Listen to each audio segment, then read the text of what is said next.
우리 옆 사람 보면서 인사하겠습니다. 축복합니다. 감사합니다. 한 번 더요. 하나님께서 함께 하십니다. 한 번 더요. 하나님께서 함께 하십니다. 왜 하나님께서 함께 하십니다 두 번 했는지 아시겠습니까? 네, 지금이 계속 성령 강림 후 절기를 지내가고 있기 때문에 하나님이 우리와 함께 하시면 곧 하나님의 영으로 우리와 함께 하십니다.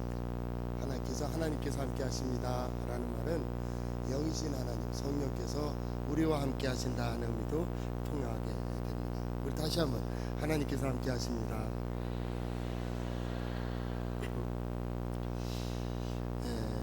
벤 카일리라고 하는 사람이 피터팬 증후군이라고 하는 신드롬을 발표했습니다.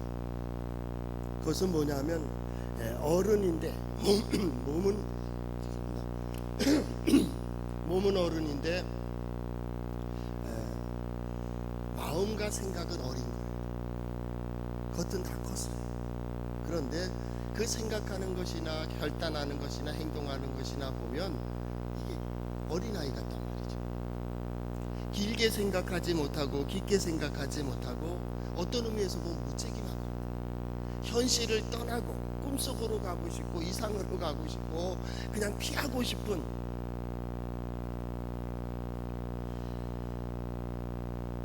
애어른도 있지만은요 어른애가 있어요.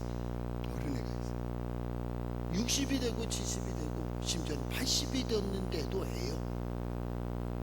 그 정도면 깨달아야 되는데 깨닫지를 못한단 말이에요. 이런 사람들은 피터팬 증후군 이렇게 거기 그룹에다 집어넣을 수 있을 겁니다.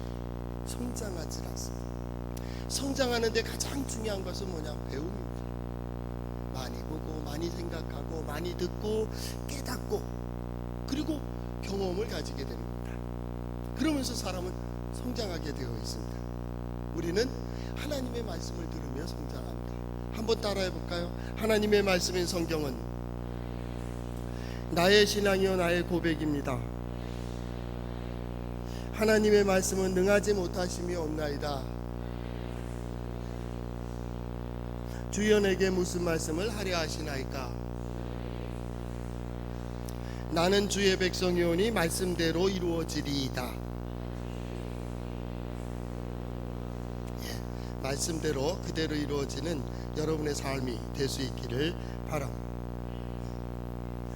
세상의 모든 것들이 변하고 있습니다. 물론 변해야 됩니다. 그걸 우리는 성장이라고 얘기합니다. 변하지 않는 것은 성장하는 게 아닙니다. 성장은 변화입니다. 다른 말로 변화입니다. 플러스 성장을 하든지 마이너스 성장을 하든지 성장은 변화예요. 옛 모습이 달라지고 있습니다. 옛 생각도 달라지고 있습니다. 우리의 생각도 마찬가지입니다. 쟤는 변했다. 변해야죠. 어렸을 때의 마음, 커서의 마음 자세 다르죠. 그래서 책임감이 생기는데 이게 변화라는 겁니다. 이 변화가 좋은 변화가 되느냐 혹은 부정적인 변화가 되느냐에 따라서 이게 성장이 좋다 나쁘다 이렇게 이제 얘기가 되는 거죠. 성장합니다. 변화됩니다. 시대도 변화됩니다. 그 변화 속에서 나는 어느 쪽으로 변화되고 있는가 거기에 대해서는 아주 중요한 과제를 가지게 됩니다. 여러분은 어느 쪽으로 변합니까? 좋게 변하고 있습니까?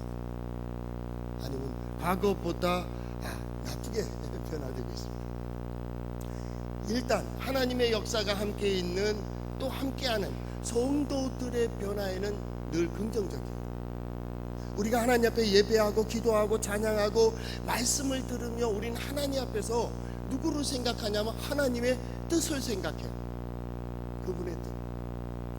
내 뜻 아니 그분의 뜻.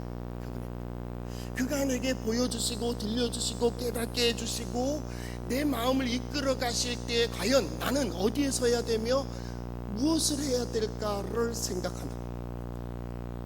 2019년 후반기를 지내며 이제 후반기에 우리의 가정에 우리 가족을 위하여 혹은 우리의 소망이 어떻게 이루어질까라고 기대하며 생각하는 그 가운데 우리는 뭘 생각해요?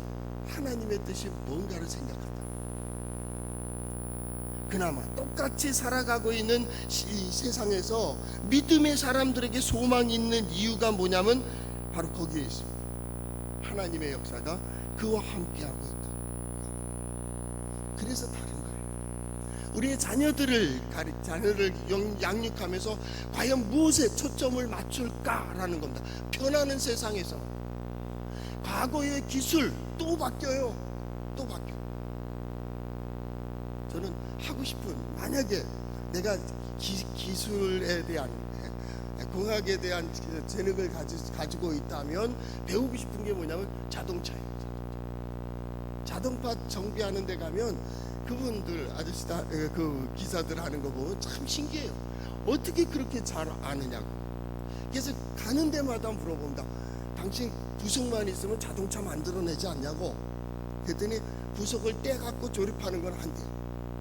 아, 그 좋은 기술이라고. 그랬더니 요즘은 그것도 힘들대요. 왜냐하면 신형차가 나올 때마다 새로운 옵션이 자꾸 들어가는 거예요.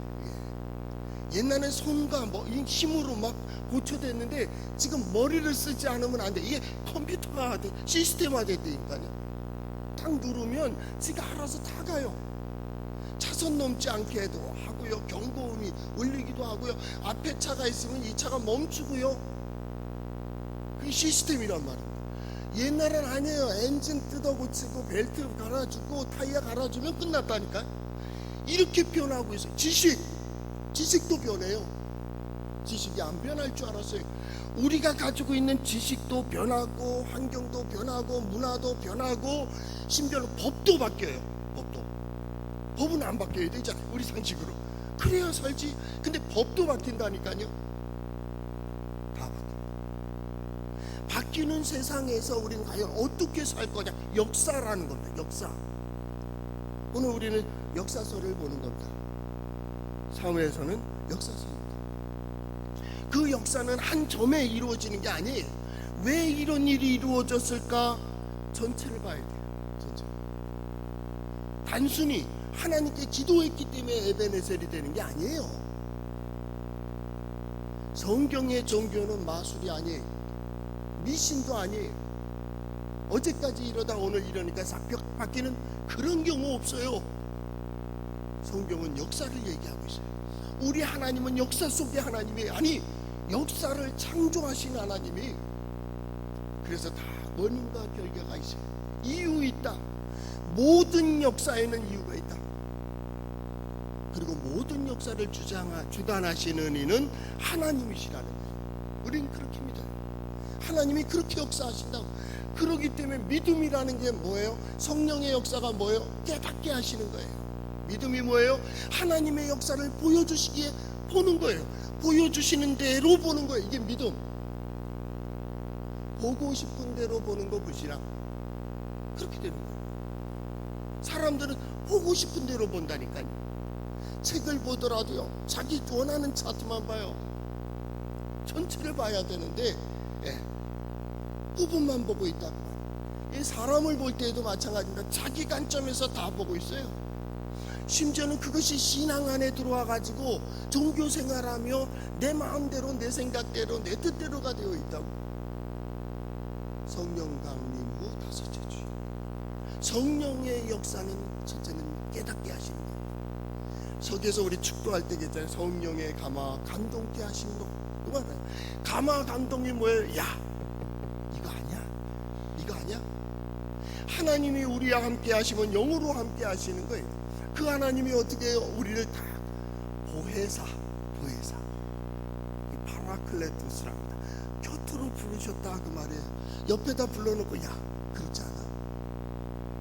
낙심해 있고 실망해 있고 절망해 있고 이제 포기하는 그 자리에 있는 인생들을 딱 불러 이리 와.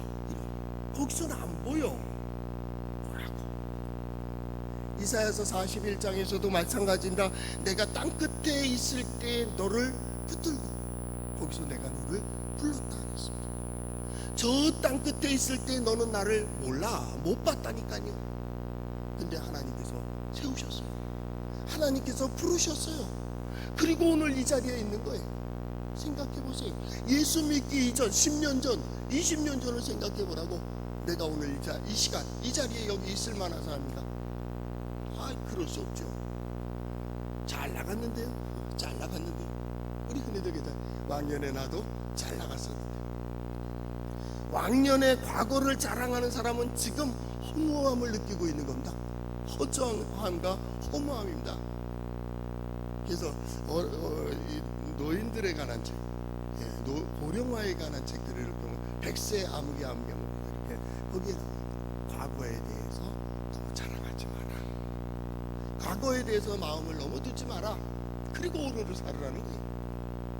이게 몇 가지 막 쭉 해놨는데, 과거에 대하여 아쉬워하느니 차라리 오늘 할 일을 찾아라. 과거에 대하여 후회하느니 오늘의 것에 최선을 다해라. 과거에는 100km, 200km로 달렸지만 이번엔 10km, 20km로 달릴지라도 올바르게, 곱게, 바르게 걸어가는 거예요. 그래야 후회 없는 삶을 산다라는 겁니다. 이게 역사를 만들어가는 겁니다. 성경도 마찬가지입니다. 성경의 기본은 역사입니다. 역사를 무시하면 안 됩니다. 질서를 무시하면 안 되고 법을 무시하면 안 됩니다. 이건 그렇게 되어 있어요. 신고 거두고 가꾸고 그리고 누리도록 하셨다고 우리는 안 갖고도 된다, 그건 아니요. 하나님이 만드셨는데요. 하나님이. 이게 역사예요. 역사. 오늘의 역사를 보며 이 역사는 한순간에 이루어진 게 아니 계속 되어졌다. 성경은 그렇게 얘기하고 있는 거예요. 그러면서 변하는 거예요. 사사시대에서 왕정시대로 바뀌는 그 과정에 엘리 제사장이 나오고 사무엘이 나와요. 성령의 역사, 하나님의 영의 역사에 있어서 아주 중요한 흐름 중에 이런 변화의 역사입니다. 사울 그리고 다윗입니다. 그냥 바뀐 게 아닙니다. 이 가문이 왕의 가문이 바뀌어 버렸어요. 사울과 다윗으로 바뀔 때에는요, 하나님의 영이 사울을 떠난다. 그래서 그의 정신이 혼미해졌습니다. 쉽게 말하면 미쳤습니다. 헛것을 봅니다. 그리고 쓸데없는 일들을 벌립니다.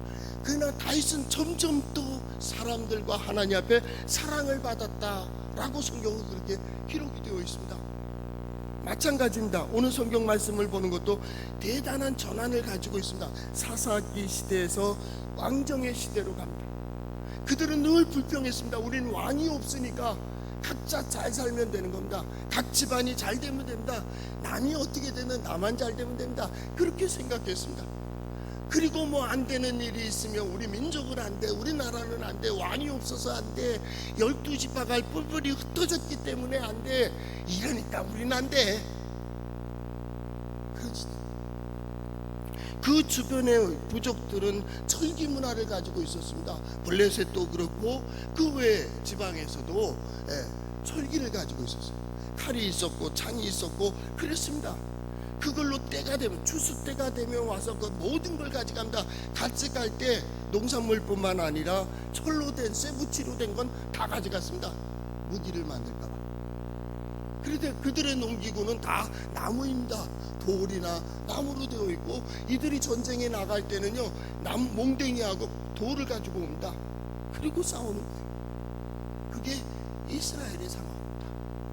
주변에 강대국이 있음에도 불구하고 그들은 그럴 수밖에 없는 인생을 살아가요. 저는 이 사무엘상하 혹은 이 사사시대에서 왕정시대 이걸 보면서 이스라엘을 보면 꼭 우리나라 형편과 비슷한 것 같아요. 왜 일이 있어요? 그게 역사예요. 그런데 더 중요한 건 사사시대에서 왕정시대로 넘어가는 그 사이에 엘리와 사무엘이 딱 대립되어 있어요. 왜 그러느냐? 사사시대에서 왕정시대로, 다윗의 시대로, 사울과 다윗의 시대로 됐기 때문에 나라가 든든했어요? 아니에요. 시대는 바뀌고 정치도 바뀌어요. 나라도 바뀌어요. 바뀐들 변화 있어요?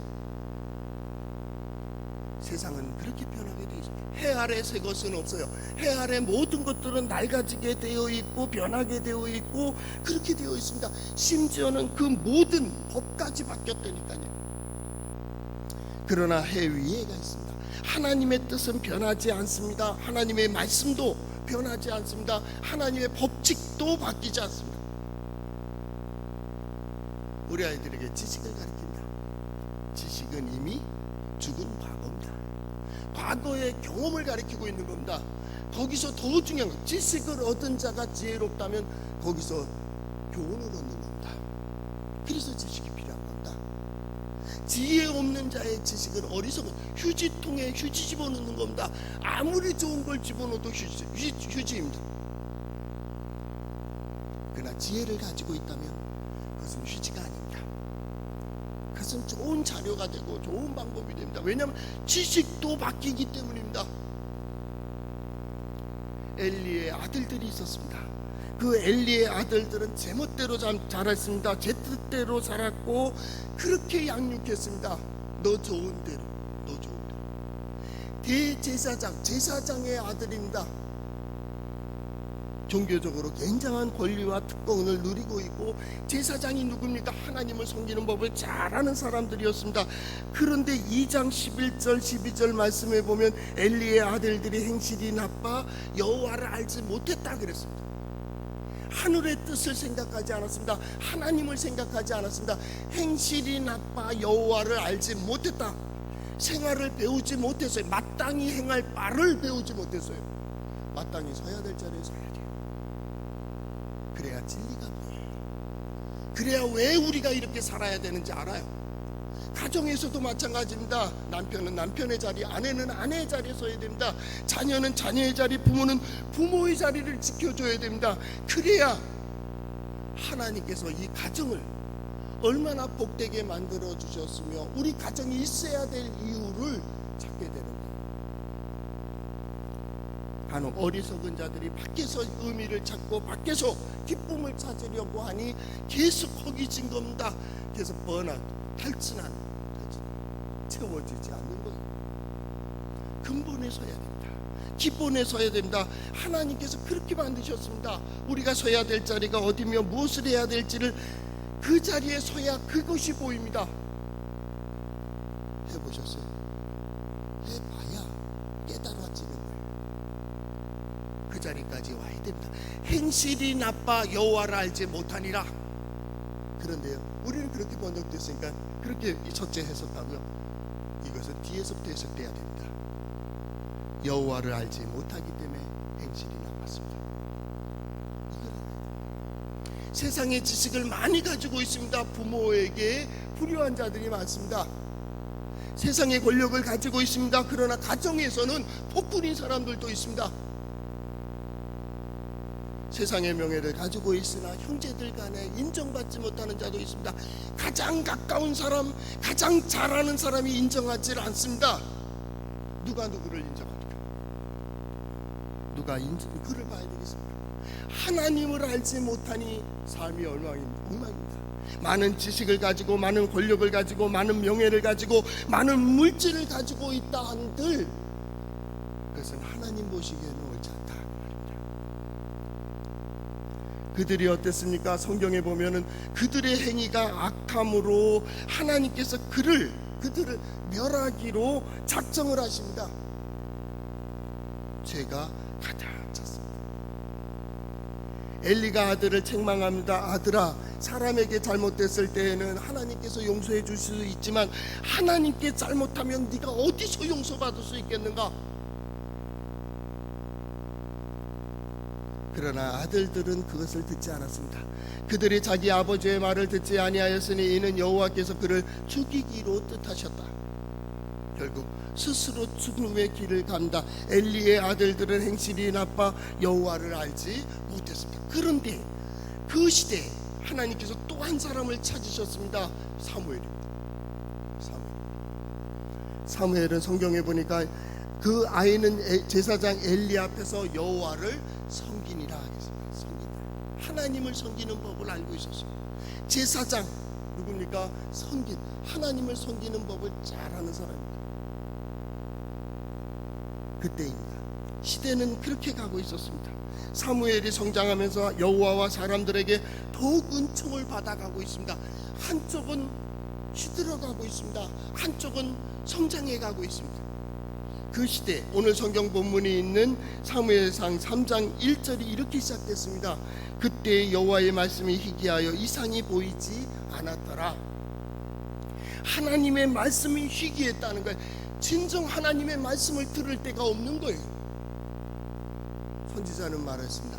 말씀이 없는 기갈이라. 제멋대로입니다. 하나님의 뜻이 아니라 인간의 뜻을 세우기 위한 말씀으로 전략해 버렸습니다. 그래서 말씀이 들려오질 않습니다. 하나님의 말씀이 무엇입니까? 세상을 보는 기준입니다. 우리 인생을 보는 기준입니다. 하나님의 말씀을 통하여 세상을 보는 겁니다. 성경을 왜 봅니까? 성경 공부를 왜 합니까? 설교를 왜 합니까? 말씀으로 세상을 보는 눈을 기르는 겁니다. 보여주셨습니다. 듣고 있습니다. 그런데 말씀을 들으며 분석하는 겁니다. 분석하는 분석력을 기르는 겁니다. 아, 이렇게 하는 거구나. 이렇게 하고. 아, 이렇게 살아야겠구나. 이렇게 살아야겠구나. 말씀이 없으면요, 바르게 성장할 수가 없습니다. 하나님의 말씀을 먼저 길러야 됩니다. 세상의 지식 이전에 하나님의 지식이어야 된다. 세상을 보기 전에 하나님을 볼 수 있게 해야 됩니다. 하나님의 역사가 무엇인지를 가르쳐야 됩니다. 그리고 언제나 어디에서나 하나님 앞에 서는 법을 가르쳐야 됩니다. 그래야 바르게 살 수 있습니다. 그래야 최선을 다할 수 있습니다. 그래야 절망하지 않습니다. 그에게는 소망이 있습니다. 왜냐하면 하나님께서 자기에게 주신 사명을 보고 있기 때문입니다. 하늘의 뜻을 모르면 자기 생각에 도취돼 버립니다. 그래서 낙심하고 후회하고 절망하고 마지막 선택을 하게 되는 겁니다. 왜? 자기의 한계입니다. 그러나 하나님께서 함께하여 주시면, 하나님의 영이 그를 감동시켜 주시는 대로, 하나님께서 인도해 주시는 대로 걸으면, 오늘 19절, 사무엘이 자라매 여호와께서 그와 함께 계셔서 그의 말이 하나도 땅에 떨어지지 않게 하셨다고 성경은 이야기하고 있습니다. 형통. 그의 말한 것이 땅에 떨어지지 않도록, 그리고 그 모든 것이 그대로 이루어지게 했다. 그 말. 누가요? 하나님의 함께 하심으로. 저는 첫 번째, 우리 성도들의 복이, 이런 복이 있기를 바랍니다. 저도 여러분들의 성경 말씀을 들으며, 하나님의 역사에 들으며, 하나님에 대한 말씀을 들으며, 그 능력의 하나님이 내게, 그 하나님이 너에게, 우리 사랑하는 가족들과 자녀들, 사랑하는 사람들을 축복할 때 그 말이 그대로 이루어지는 복이 여러분과 함께 하시기를 바랍니다. 땅에 떨어지지 않았다. 이게 굉장히 중요한 거예요. 아, 그가 말하는 그 생각은 오라. 이래야 됩니다. 예수 믿는 사람은 어디 가든지, 아, 그 사람은 바로가. 왜? 하나님과 함께 하니까. 하나님의 사람이잖아. 믿을만해. 그래야 소망이 있습니다. 대통령이 아닙니다. 국회의원도 아닙니다. 이 시대에 믿음의 사람들이 하나님 앞에 바로 서면 이 나라 안 망합니다. 믿음의 사람들이 믿음으로 걸어가면요, 이 나라 안 망합니다. 시대의 흐름의 변화의 가장 패망의 원인은 종교의 타락입니다. 종교인들은요, 무섭습니다. 죽이면서도 이게 하나님의 뜻이라고 해요. 어찌 신앙인이 살려야지 죽이는 일에 앞장서느냐고. 그러면서도 하나님의 뜻이요. 거기서 의를 얘기하고, 거기서 공의를 얘기하고. 아니요, 하나님의 근본적인 뜻은 살리는 거예요. 살리는 거예요. 우리 아파하는 사람, 힘들어하는 사람, 실수한 사람, 넘어진 사람, 쓰러진 사람을 가서 그들의 이웃이 되어 그들을 세우고 하나님 앞에 세움으로써 살려주는 일을 해야 이게 믿음의 사람들이에요. 그 사람이 우리와 함께하면 된다고. 두 번째 뭐냐면 20절입니다. 단에서부터 브에세바까지 온 이스라엘이 사무엘은 여호와의 선지자로 세우심을 입은 줄을 알았더라. 이게 뭡니까? 그에게 권위가 있었어요. 목사님, 장로님, 권사. 권위가 안 보이는 거잖아요. 그러니까 암계 목사, 김장로, 이장로 막 이렇게 나가는 이유가 뭐요? 세상에 호칭과 별 볼 일 없는 거예요. 똑같아. 어디 함부로 성도의 이름을 부르며 어디 함부로 믿음의 사람에 대해서 이야기할 수 있겠어요? 왜요? 그를 통해서 하나님께서 역사하시는 게 보이는데, 그와 하나님께서 함께 하시는데 어찌 똑같다 얘기할 수가 있겠습니까? 사무엘이 그랬다고 말입니다. 사무엘에 대해서 사무엘을 생각하고 사무엘을 보고 사무엘의 말에 들을 때 하나님께서 그를 선지자로 세웠다. 물론 제사장 역할도 하고 선지자 역할도 하고 사사 역할을 하는데, 이 선지자라고 하는 것은 하나님의 뜻을 아는 자입니다. 그렇기 때문에 말이 땅에 떨어지지 않죠. 하나님의 역사의 흐름을 보고 있는 자입니다. 선지자입니다. 하나님의 역사의 흐름을 따라서 이 백성들이 나아가도록 촉구하는 사람입니다. 라비, 선지자입니다. 입의 거품을 무는 자입니다. 여러분, 이렇게 살아야 됩니다. 이 길에 서야 됩니다. 이 길로 가야 됩니다. 백성들은 그 길을 갑니다. 그리고 삽니다. 권위가 있었습니다. 세 번째는요, 21절에 보니까 하반절, 여호와의 말씀으로 사무엘에게 자기를 나타내시니라 라는 말씀. 하나님의 영광이 그와 함께 하셨다고, 하나님의 능력이, 하나님의 지혜가 그와 함께 하셨다고. 영광이 뭡니까? 그를 통해서 하나님을 드러내시는 거예요. 그런데 뭐래요? 하나님의 말씀으로, 여호와의 말씀으로 그에게 들려주셨다고. 들려주셨어요. 오늘 설교 말씀을 들으면서도 마찬가지입니다. 우리가 하나님의 말씀을 들을 수만 있다면, 내가 이렇게 살아야겠구나, 이렇게 나가야 되겠구나, 내게도 이런 역사가 이루어질 수 있구나 라고 들려진다면 여러분에게 소망이 있어요. 엘리의 시대, 엘리가 이 4장, 5장, 7장까지 완전히 엘리의 세대에서 사무엘의 세대로 바뀝니다. 엘리의 세대에서 부르짖는 것은, 엘리가요, 한날에 엘리 뿐만 아니라 아들들이 다 함께 죽습니다. 홈리와 비니하스입니다. 전쟁이 나서 죽습니다. 그가 죽을 일이 아니었습니다. 그 전쟁이 4장에서 이제 시작되는데, 이게 에벤에셀에서의 전쟁입니다. 에벤에셀의 전쟁이 두 가지가 있습니다. 하나는 엘리와 그 아들들이 참여한 전쟁입니다. 엘리는 밖에 제사드리는 성막에 있었고, 홈리와 베니하스도 성전에 있었습니다. 전쟁에 나간 이스라엘 백성들이 그날 패배를 했습니다. 그랬더니 이스라엘의 장로들이 모여서 하는 말이, 여호와께서 어찌 우리에게 오늘과 같이 블레셋 사람에게 지게 할 수가 있는가? 하나님의 백성이 어찌 질 수가 있을까? 하나님의 법궤를 가져오자.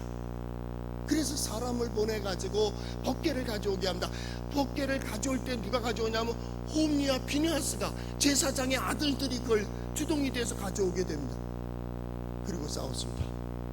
그런데 법궤는 빼앗기고 전쟁에서 홈리와 비니하스가 한날에 죽습니다. 이 소리를 들은 엘리가 의자에 앉아있다 비대한 몸으로 쓰러져서 부러져 죽습니다. 생명이 끝납니다. 비니하스의 아내, 엘리의 며느리죠. 며느리가 해산딸이 돼서 애를 낳다가 이 소식을 듣습니다. 그때 죽어 해산하면서 죽습니다. 그러면서 이 아이의 이름이 이가봇이 되는데요, 뭐라고 얘기하는지 압니까? 여호와의 영광이 떠났다. 이가봇, 가봇 아니 영광이거든요. 이가봇, 영광이 떠났다, 그 말입니다. 그런데 같은 에벤에셀 전투에서 사무엘은 에벤에셀을 고백해요. 하나님이 여기까지 도우셨다. 그런데 참 묘한 말씀이 있습니다. 이스라엘 백성들을 하나님께서 버리신, 이가봇 시대에 버린 것이 아닙니다. 그래서 그 사무엘에게 말씀하실 때 이런 말씀을 하십니다. 뭐라 그러냐면, 이스라엘 백성들에게 복을 내릴 때 엘리와 그의 가문에 대해서는 노인을 보지 못하며 자손을 보지 못한다고 얘기했습니다. 영광을 보지 못한다. 하나님은 그때에도 함께하고 있었습니다. 법궤를 빼앗기는 그때에도 이스라엘 백성들과 함께 하셨고요, 이스라엘이 패망하는 그때에도 하나님은 함께하고 계셨습니다. 오늘 이 시간도 마찬가지입니다. 나는 어떤 상황이고 어떤 고백일지 모르지만 하나님은 우리 가운데 함께하고 계시다고. 다 은혜를 받고 있었어요. 다 복을 받고 있었어요. 그런데 엘리 제사장의 가문만이 이 문제를 당하고 있는 거예요. 여러분 어떻게 생각하세요? 저는 2019년도를 생각하면서 그런 생각을 합니다. 하나님의 역사를 보기에 가장 좋은 때, 하나님은 우리 가운데 역사하실 것이고 반드시 이적과 기적을 보여주실 것이다. 그래서 하나님의 말씀으로만 바로 선다면, 말씀이 바로 선포가 된다면 하나님은 그 말씀을 듣는 자를 통하여 깨닫게 하시고 결단하게 하시고 하나님의 영광을 반드시 보여주실 것이다. 여러분 어느 쪽입니다? 에베네셀입니다. 네가 보십니다. 역사는 한순간이 아닙니다. 계속 흘러가고 있습니다. 그때 7장 12절 그곳에 이전에 이스라엘이 패망했던 그곳에서 전쟁에 승리하고 11절 사무엘이 돌을 취하여 이스바와 센 사이에 세워 이르되 여호와께서 여기까지 우리를 도우셨다 하고 그 이름을 에벤에셀이라, 에벤에셀이라는 기념비를 세웠어요. 에벤에셀이 뭡니까? 도움의 돌이에요. 하나님께서 우리를 도우셨다. 이제 몇 주절을 지내고 후반이죠. 2019년 후반을 지내는 우리 성도들이 앞으로의 걸음걸음마다 되어지는 일들마다 기념비를 세우면서 하나님께서 여기까지도 오셨다고 또 여기까지도 오셨다고 자신을 위하여, 가족을 위하여, 자녀 손들을 위하여 그들의 되어지는 일들을 들으며 에베네셀 여기까지도 오셨다고 하나님의 도우시는 손길을 경험하는 우리 성도들 될 수 있기를 축복합니다. 기도하겠습니다.